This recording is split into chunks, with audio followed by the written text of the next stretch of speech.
Bonjour, je suis Marc Juteau, président fondateur de Classic Auctions.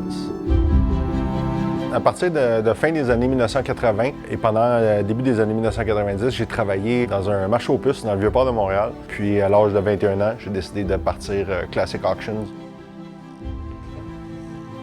Bonjour, mon nom est Francis et je suis le directeur des ventes aux enchères chez Classic Auctions. Une partie de notre succès chez Classic Auctions est surtout le fait que nous offrons à l'encan des collections entières ayant appartenu au plus grand nom du hockey. Je pense que notre plus grande force chez Classic Auctions, c'est les efforts qu'on met sur l'authentification des systèmes, de s'assurer que tout ce qu'on vend est bon à 100%, pas juste à 99,9%.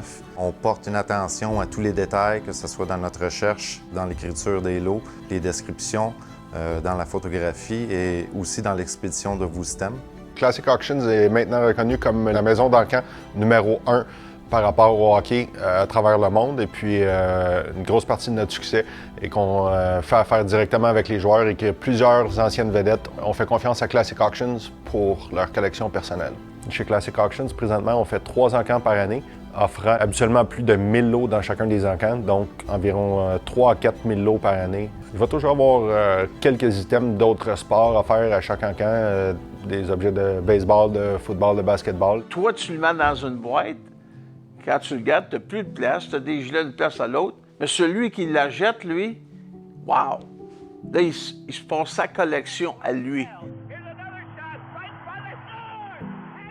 Ce qui a fait une très grande différence pour la notoriété de Classic Auctions et sans aucun doute qu'en 2010, on a eu la chance d'obtenir le chandail que Paul Anderson avait porté pendant la série du siècle en 1972 contre les Russes. Après l'avoir offert à l'encan, le prix final s'est élevé à 1,3 million de dollars américains. Il n'y a aucune autre maison d'encan à travers le monde qui offre autant d'objets de hockey que celle que l'on offre.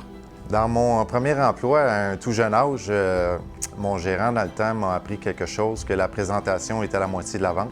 Je pense que c'est un concept qui s'applique même dans notre domaine.